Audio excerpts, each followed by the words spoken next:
bonjour à tous, nous sommes heureuses de vous retrouver.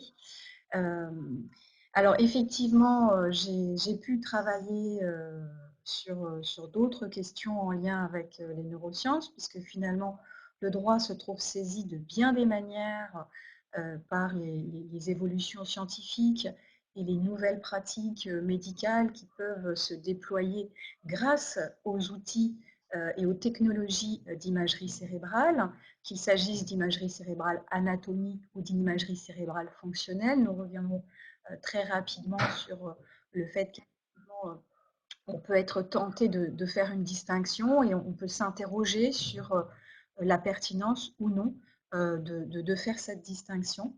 Mais je vais vous proposer aujourd'hui de faire plutôt un point sur l'utilisation en justice de ces images cérébrales plutôt que sur les applications médicales ou les applications en termes de soins pénalement ordonnés ou ce genre de choses dont on a pu parler hier, notamment avec Marie Pénavert. Effectivement, en 2012, plusieurs documents de référence.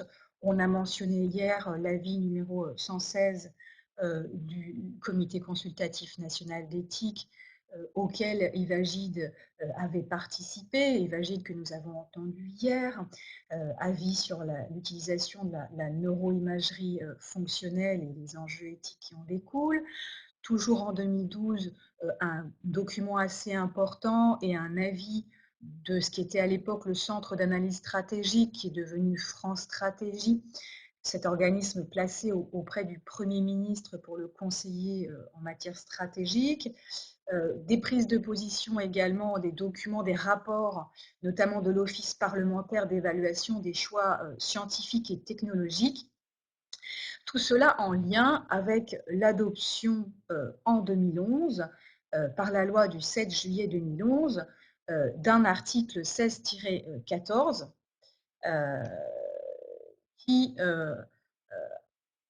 avait pour intérêt de faire rentrer le droit français selon le Centre d'analyse stratégique dans l'ère du neurodroit, qui en réalité positionnait surtout la France parmi les premiers pays, et c'est toujours en réalité une place assez, enfin, une disposition assez inédite dans le monde, parmi les premiers pays à adopter un texte spécifique visant spécifiquement les techniques d'imagerie cérébrale.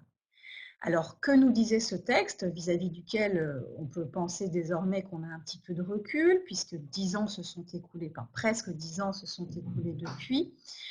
Eh bien, ce texte était ainsi rédigé: les techniques d'imagerie cérébrale ne peuvent être employées qu'à des fins médicales ou de recherche scientifique, ou dans le cadre d'expertise judiciaire.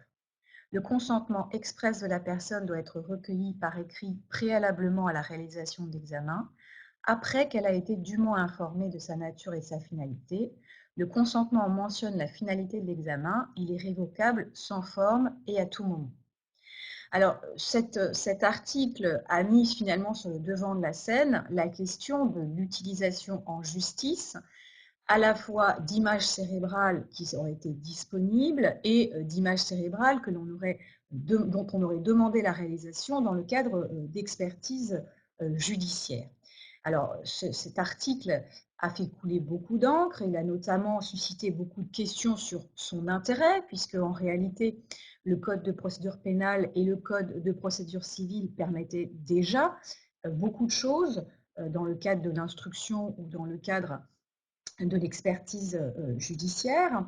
Et il a fait couler beaucoup d'encre aussi parce qu'on a estimé qu'en réalité, à l'exception de l'exigence d'un consentement sur lequel nous reviendrons, eh bien, il ne prévoyait pas véritablement de régime spécifique et notamment pas de distinction entre l'imagerie anatomique qui restitue la conformation du cerveau et qui permet par exemple de voir des lésions cérébrales et le fonctionnement du cerveau par le biais notamment de l'imagerie fonctionnelle qui permet de voir des zones du cerveau s'activer, par exemple par rapport à l'oxygénation, au taux d'oxygène dans le sang de certaines parties du cerveau, ainsi que cela nous a été expliqué hier notamment par le professeur Agit s'agissant de l'imagerie par résonance magnétique fonctionnelle.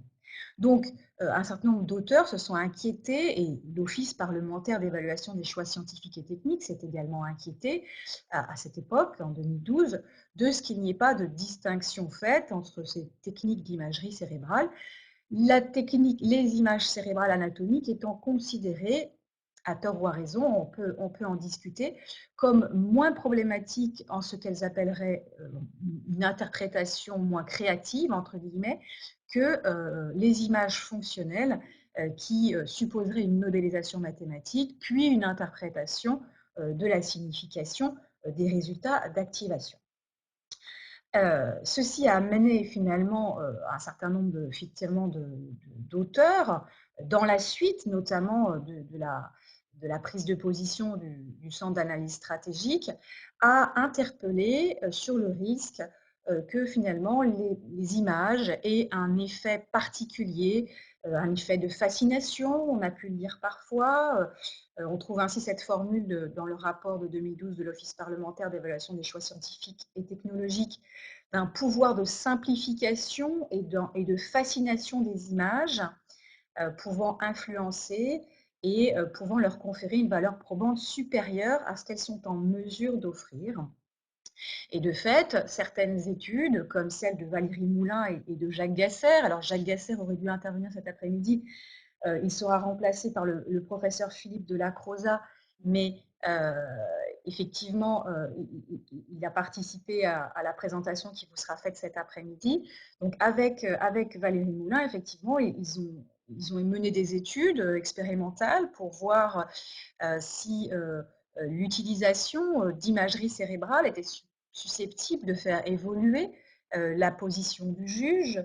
Et ces travaux se situaient dans la continuité d'autres travaux, notamment les travaux de McCabe en 2008, qui également plaidaient en ce sens d'une possible influence. Et de fait, ces différentes études de 2008, 2018 et 2020 plaident, enfin, même si 2018 et 2020 sont plutôt les restitutions de la même étude, plaide en faveur d'une influence, effectivement, quand le dossier judiciaire contiendrait ou l'expertise judiciaire contiendrait des images cérébrales, le juge serait plus enclin à se laisser convaincre. Il y aurait donc une véritable influence. Cependant, l'essentiel de ces études porte sur la matière pénale et on a assez peu d'éléments sur la matière civile. Peu d'études dans le monde. Alors, je vous renvoie à la bibliographie qui est mise en ligne sur le site de GIP Justice. Quelques références sont mentionnées, notamment l'article de Liu en 2015, l'article de Kogel, Schramma et Smith en 2014, l'article de Jennifer Chandler en 2015. Quelques études existent sur la jurisprudence civile, mais assez peu, alors même que, tout comme la jurisprudence administrative, eh bien, ce sont des sources qui nous permettent également de réfléchir sur la responsabilité, l'appréciation de l'état mental ou des capacités cognitives d'une personne, en lien avec le fait de passer un acte tel qu'un contrat, une donation, le fait de rédiger un testament, mais aussi le lien causal possible entre un certain état mental et un acte ou un produit. Mais il est vrai qu'en matière civile et administrative, c'est bien plus souvent l'état mental du demandeur ou l'état mental de la personne qui a signé l'acte juridique qui sont en question que l'état mental de la personne mise en cause comme en matière pénale. Il n'empêche qu'on a là une source d'information possiblement intéressante qui est assez peu exploitée. Ce que je vous propose aujourd'hui, c'est de faire un point sur les pratiques judiciaires en France telles qu'elles se révèlent par le biais d'une analyse de la jurisprudence civile et administrative. Alors, cette recherche s'appuie en réalité sur une exploration de deux bases de données.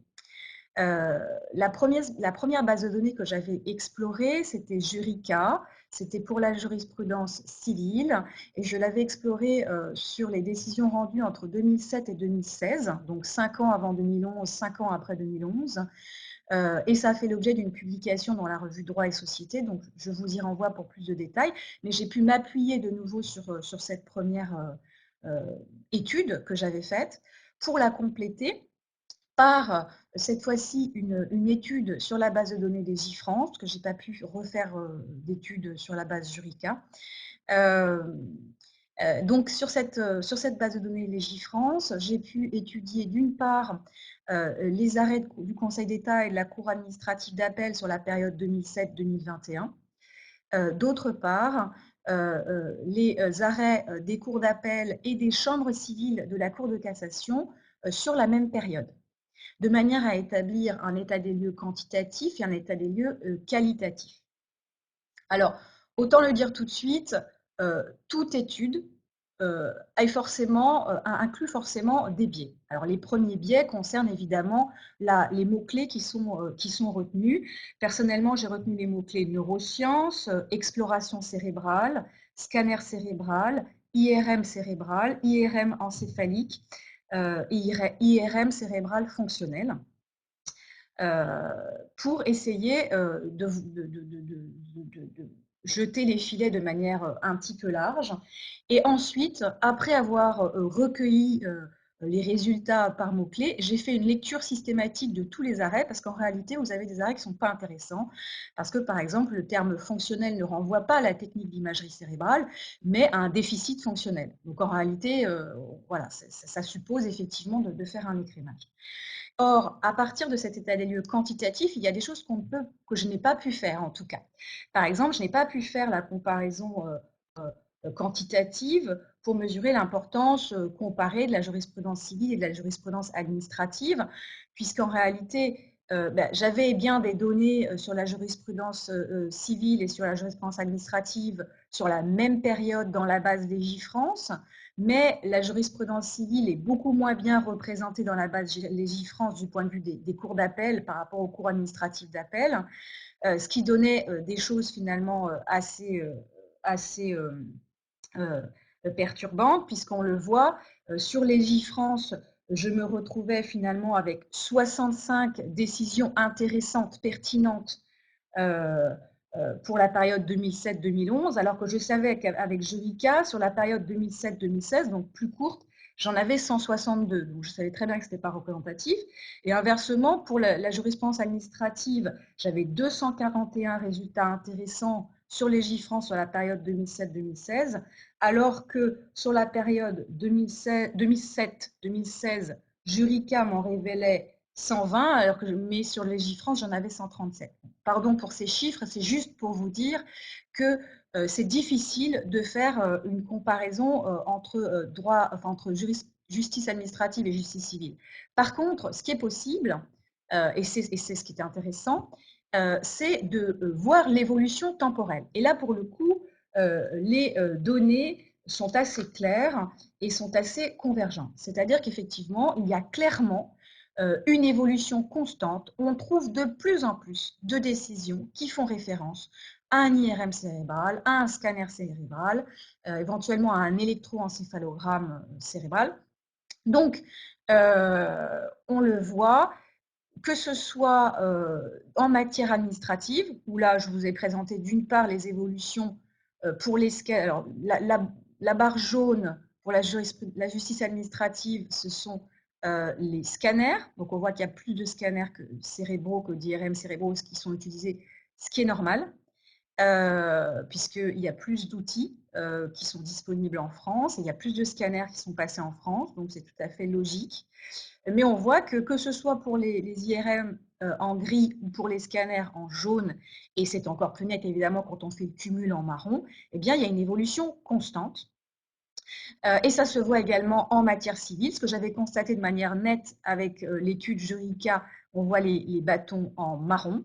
Et ce qui se constate aussi avec la base Légifrance, et donc les données également de 2016 et de 2021 sont concordantes, même si les bâtons sont plus petits, donc on les voit moins bien forcément par comparaison avec ceux du RICA, mais il y a une évolution constante. Donc, vu le temps dont je dispose, je ne m'attarde pas sur les chiffres exacts, mais c'est assez clair. Pour autant, il faut évidemment remettre les choses dans leur contexte.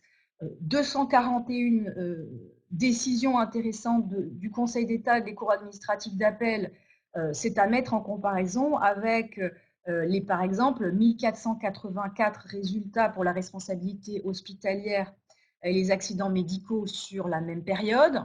Et c'est évidemment à mettre en relation avec les plus de 25 000 décisions qui ont été rendues sur la même période. Donc, vous voyez, 241 résultats, ça reste quand même assez limité, ce qui fait que bien, les théories d'une montée en puissance phénoménale et par exemple les analyses un petit peu dans la logique d'Alain Ehrenberg sur la mécanique des passions qui nous amène finalement à dire que tout est revu à l'aune des neurosciences, n'est pas tout à fait concordante avec les résultats que j'obtiens moi.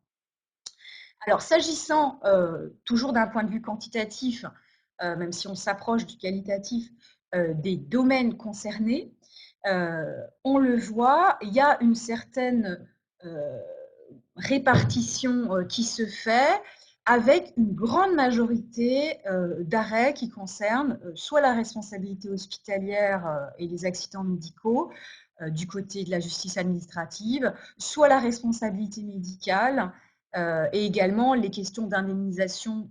Ah, pourquoi est-ce que ça... Alors, il faudrait... Madame Larieux, je suis désolée, mais en fait, nous avons tous la main sur Pardon, pardon, l'outil. je suis vraiment désolée. Donc, J'ai en fait un fait, test. Désolée. voilà, Oui, malheureusement, c'est un outil où on ne peut pas tester son PowerPoint pendant que l'intervenant parle. Donc, pardon. Mille excuses. je vous en prie, c'est normal. Donc, euh, donc, je reviens à ma présentation.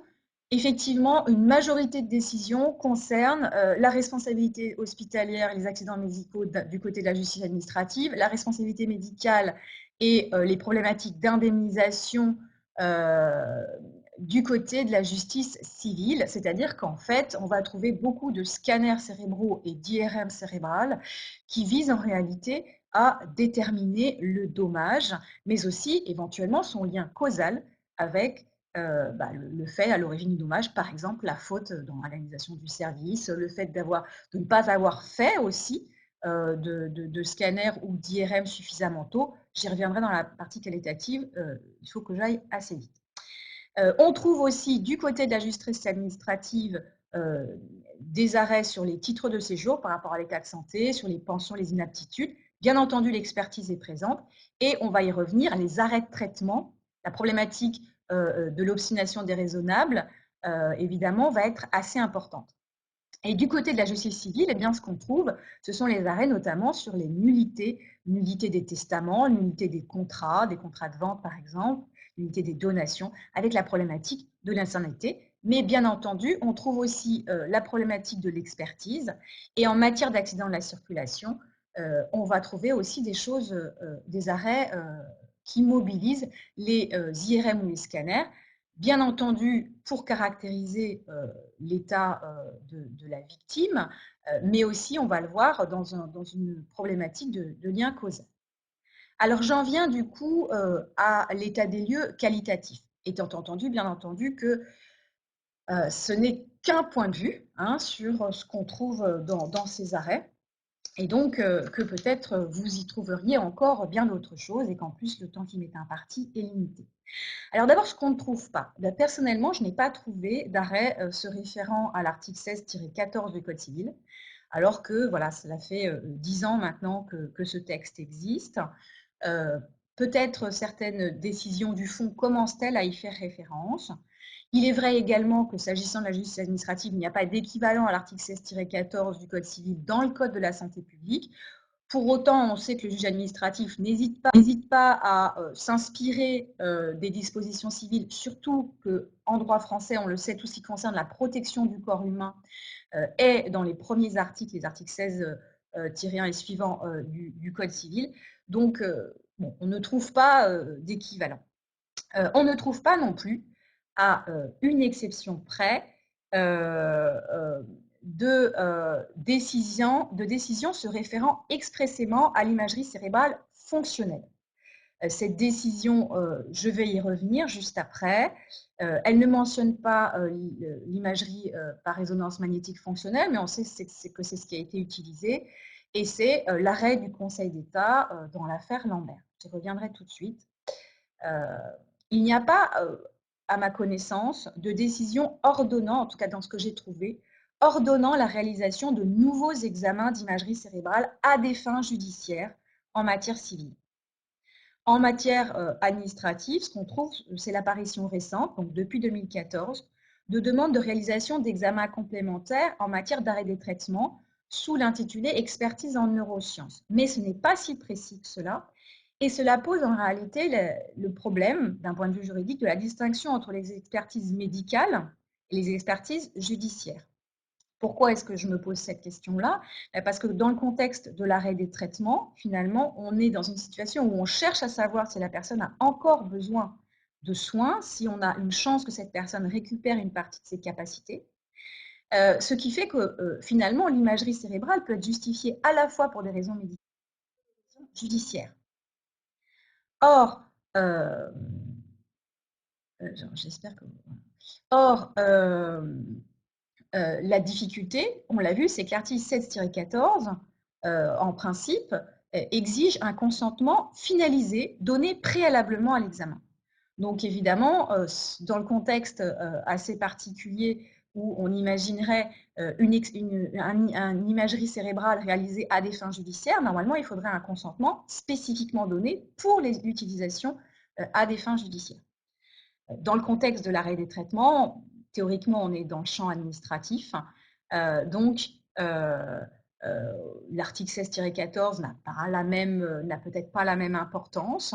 Et puis surtout, s'agissant d'arrêt des traitements, eh bien, on se retrouve avec la difficulté, effectivement, de devoir suppléer à l'impossibilité qu'a la personne de s'exprimer. Pas de motivation non plus justifiant exclusivement la décision par des connaissances neuroscientifiques sur le fonctionnement cérébral ou par une imagerie cérébrale. Donc finalement, voilà le type de décisions les plus explicites qui actuellement sont disponibles dans la jurisprudence française. L'arrêt du Conseil d'État, je vous l'ai dit, rendu le 24 juin 2014, où on mentionne très explicitement les résultats des explorations cérébrales structurales, donc sous-entendu anatomiques et fonctionnelles, effectuées à la Pitié-Salpêtrière notamment, qui sont vraiment bien mentionnées, bien citées, longuement explicitées dans la motivation de l'arrêt.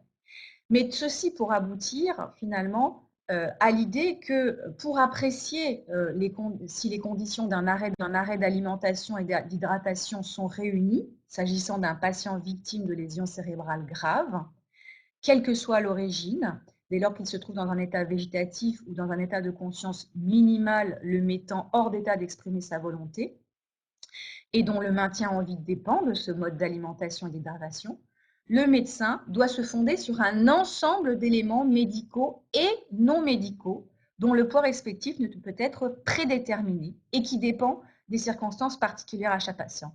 Et en réalité, en appelant le médecin à s'appuyer sur un ensemble d'éléments médicaux et non médicaux, le Conseil d'État appelle aussi les juges administratifs qui sont amenés à statuer dans ces situations à prendre également en considération plusieurs éléments et pas exclusivement des éléments du type imagerie cérébrale. Et de fait, on le voit dans une décision plus récente de 2017, le Conseil d'État, en formation de référé, était là saisi d'une décision difficile d'arrêt des soins sur un mineur, sur une enfant très jeune, avec vraiment des difficultés pour interpréter le caractère irréversible des lésions neurologiques, le pronostic clinique, puisqu'on constatait que la patiente souffrait de lésions cérébrales définitives, entraînant une paralysie motrice, la dépendance à la ventilation mécanique et à l'alimentation artificielle, mais un niveau de communication et de coopération qui n'était pas nul, puisqu'il était très limité, Et puis, surtout, un état de conscience qui n'était pas en l'état de l'instruction déterminé de manière certaine, dans la mesure où les médecins considéraient que finalement c'était un état de conscience minimal et que les réactions aux stimuli étaient assez mécaniques, mais il y avait tout de même une vraie incertitude et puis surtout un refus des parents. Donc du coup, ce qui a été décidé, c'est un maintien des soins. Donc on a au contraire, enfin les juges ont décidé de revenir sur la décision d'arrêt des traitements, mais pour autant, les juges n'ont pas ordonné la réalisation d'imagerie fonctionnelle, alors qu'on aurait pu se dire que, comme pour l'affaire Lambert, cela aurait pu apporter des éléments nouveaux pour mieux cerner l'état de la patiente. En fait, ils ont juste demandé à ce qu'on maintienne cette patiente en vie. Alors, qu'est-ce qu'on trouve par ailleurs dans ces décisions, que ce soit en matière civile ou administrative? Alors, l'imagerie cérébrale est surtout utilisée et parfois discutée en matière civile et administrative à des fins de détermination, je vous l'ai dit, de l'origine et de l'étendue du trouble, du handicap ou du dommage, selon les contentieux, avec une incidence directe sur l'établissement du lien de causalité. On relève toutefois un recours quasi exclusif aux examens déjà réalisés présents dans le dossier médical. Ce qui veut dire effectivement que cette distinction entre la production de nouvelles données en lien avec la demande formulée auprès d'un expert judiciaire et la réutilisation de données d'examen initialement réalisées à des fins médicales n'est pas, à mon sens, suffisamment explicitée. Et il y a aussi la question de savoir dans quelle mesure, puisqu'on utilise surtout des informations du dossier médical, eh bien finalement, le patient devenu justiciable va pouvoir éventuellement s'opposer à ce qu'on utilise ces données à des fins judiciaires, ou bien va pouvoir au contraire y accéder. Et de fait, on trouve en justice des arrêts qui montrent que ce n'est pas une question purement théorique, puisque par exemple, bien vous avez des situations où les hôpitaux ne conservent pas ou n'ont pas pu conserver pour des raisons de problèmes techniques les examens cérébraux que ensuite la victime veut pouvoir utiliser en justice. On constate également la nécessité presque systématique de recourir à un expert ou un complément d'expertise, non pas pour, en tout cas s'agissant de ce qui existe, faire réaliser un examen, mais pour interpréter les examens livrés au dossier. Donc, le recours à l'imagerie cérébrale renforce de ce point de vue les difficultés existantes concernant le fonctionnement des expertises et le rôle de l'expert.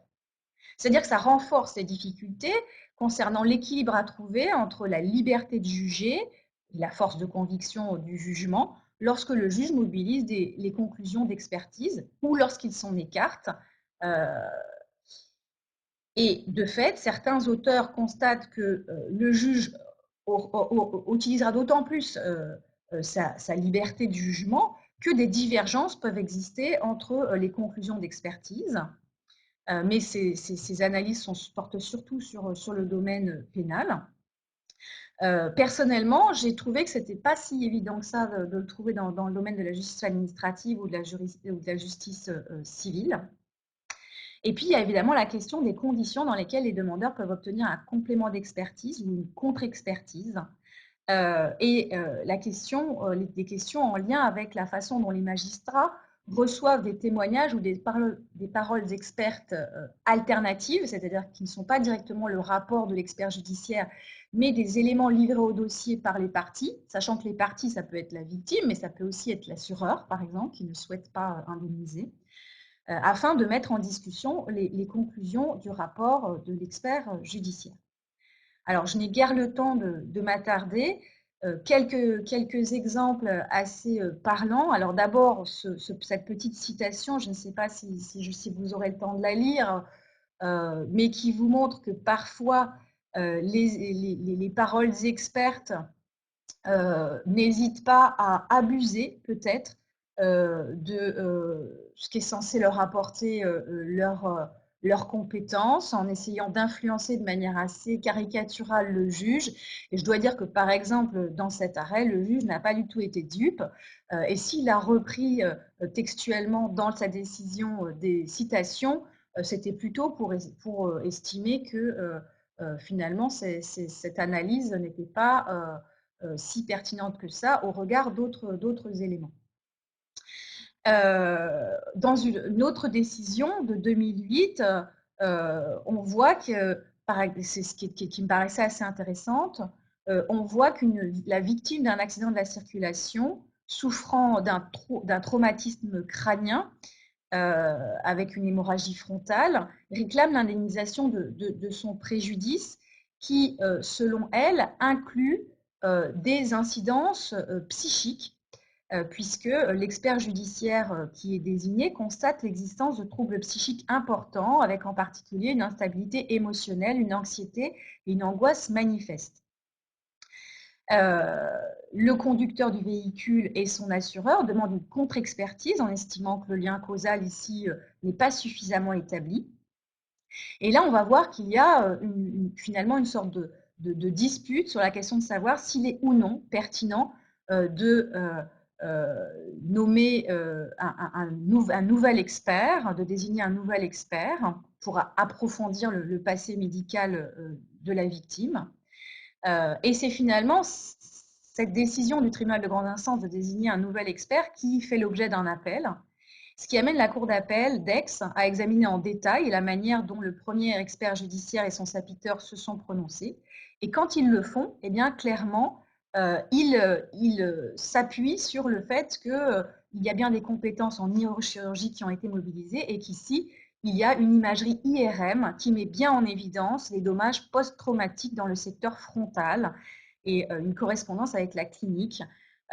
Et donc, on le voit parfois lorsque les situations sont délicates à interpréter, eh bien, le fait qu'on mentionne dans l'expertise une IRM va convaincre le juge, en l'occurrence, va convaincre les conseillers de la Cour d'appel d'Aix que la première expertise était tout à fait suffisante.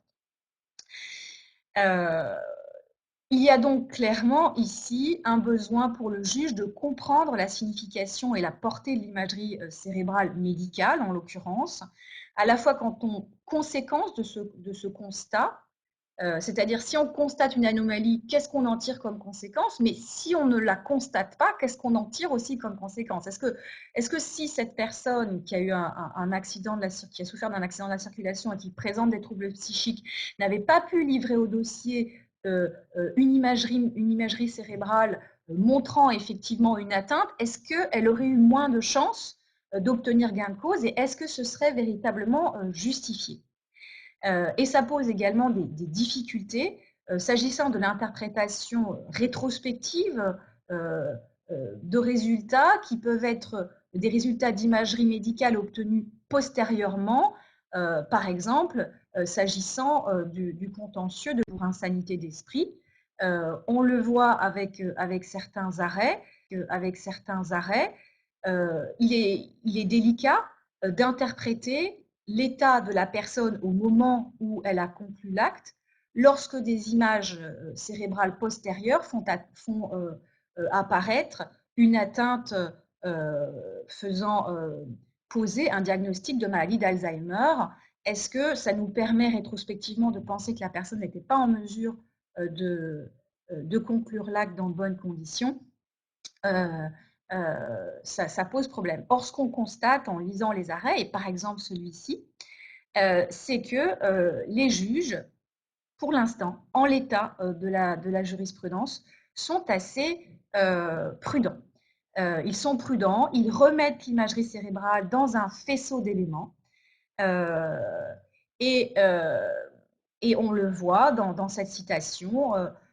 En l'occurrence, le juge considère que les experts qui se sont prononcés contre une capacité mentale suffisante n'ont pas pu réaliser des constatations cliniques et sont bornés à interpréter un compte-rendu d'IRM, donc ça ne convainc pas le juge, alors que le juge constate qu'il ne peut être tiré de cet examen aucune conséquence immédiate dès lors que eh bien, l'examen est postérieur et qu'on ne peut pas avoir de certitude sur la manière dont la maladie a évolué. Et c'est vrai que s'agissant de la maladie d'Alzheimer, d'une personne à l'autre, les atteintes peuvent être plus ou moins handicapantes. L'évolution de la maladie suit une temporalité assez différente. Et ceci peut être constaté dans différents arrêts. Encore un arrêt récent de la Cour d'appel de Paris de 2017 qui va dans le même sens. Les magistrats retiennent un ensemble d'éléments convergents. En l'occurrence, certes, les magistrats tiennent compte d'une IRM cérébrale, mais c'est une IRM cérébrale antérieure à la signature de l'acte, et ils ne vont pas se contenter de cet élément puisqu'ils vont constater la clochardisation de la personne, les difficultés sociales qu'elle avait au moment où elle a conclu la vente. Et donc, s'ils vont effectivement prononcer la nullité de la vente en raison de l'altération des capacités cognitives du vendeur, qui est atteint d'une sclérose en plaques en l'occurrence, ils le font vraiment sur un ensemble d'éléments, y compris d'ailleurs une analyse graphologique. Et donc, finalement, l'imagerie cérébrale vient ici au soutien d'un constat qui s'appuie sur différents éléments et pas simplement dans une pure corrélation entre une image cérébrale et un état supposé. Je terminerai, puisqu'il me reste, mon temps est écoulé, je ne pourrai pas parler de tout, sur l'idée qu'on fait tout de même jouer, on trouve d'autant plus, en plus, une discussion intéressante sur les images cérébrales que l'image cérébrale concerne un trouble psychique qui témoigne d'une appréhension difficile de l'articulation entre organique et psychique, et que ici, finalement, les difficultés présentes dans le champ médical se retrouvent de manière accrue dans le champ judiciaire. Finalement, le juge me semble se frayer un chemin entre des conclusions d'expertise qui peuvent être parfois divergentes, des considérations factuelles qui peuvent donner le sentiment peut-être d'un manque de cohérence d'une décision à l'autre, mais c'est d'abord un souci d'adaptation de la réponse à un cas toujours spécifique qui s'exprime, et surtout une difficulté pour le juge de se positionner sur des questions qui sont délicates, qui sont difficiles. On l'a vu s'agissant de l'accident de la circulation, on trouve d'autres exemples. Par exemple, en matière de justice administrative, sur la question de savoir s'il y a eu une erreur qui peut être qualifiée de fautive de diagnostic pour une personne qui a été traitée par sismothérapie, hein, donc c'est des stimulations électriques, on va dire c'est un peu le prolongement quand même des thérapies électriques de type choc électrique, donc électroconvulsivothérapie, parce qu'on pensait qu'elle souffrait d'un trouble psychiatrique résistant. Et en réalité, elle a fait des imageries cérébrales plus tard qui ont montré qu'elle était atteinte d'un trouble neurologique. Mais le constat que fait le juge, c'est qu'en réalité, elle souffrait de différentes pathologies imbriquées, parmi lesquelles dominait un état anxio-dépressif réactionnel, et que dès lors, la thérapeutique psychiatrique appliquée ne pouvait pas être jugée fautive, et que le fait d'avoir réalisé des examens, une imagerie cérébrale seulement plus tard, n'était pas fautif.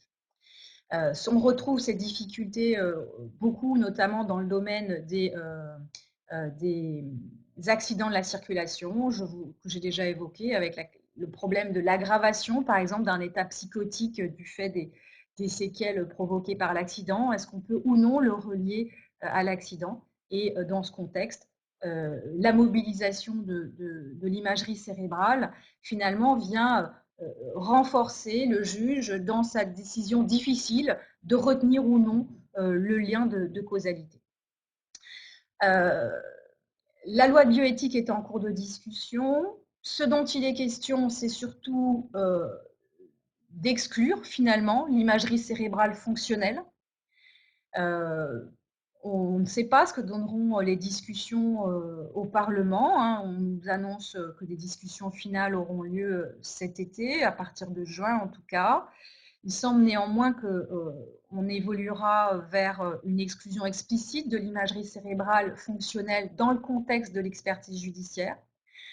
Personnellement, ça me pose question parce que je me demande ce que ça impliquera dans le champ, par exemple, de la justice administrative et du contentieux de l'arrêt des traitements pour éviter l'obstination déraisonnable. Alors effectivement, l'article 16-14 du Code civil ne s'impose pas au juge administratif peut-être en tant que tel, mais enfin tout de même, l'expertise judiciaire en matière administrative s'inspire beaucoup de ce qui existe en matière civile.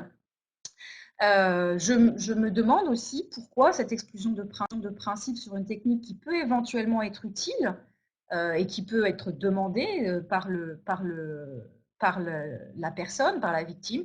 Mais je me dis qu'en réalité, cette disposition ne posera pas problème puisque la victime pourra toujours demander à réaliser cet examen à des fins médicales et réutiliser ensuite les données dans le contexte judiciaire. Donc je constate que la distinction entre médical et judiciaire, qui pourtant devrait faire réfléchir, notamment sur le terrain du consentement, n'est pas évoquée dans les moutures successives des discussions parlementaires, alors que l'exclusion de l'imagerie cérébrale fonctionnelle a emporté apparemment, on verra, la conviction, ce qui peut-être aurait mérité plus de discussion. Je vous remercie pour votre attention et je m'excuse d'avoir un peu débordé et j'avais peut-être trop de choses à vous dire.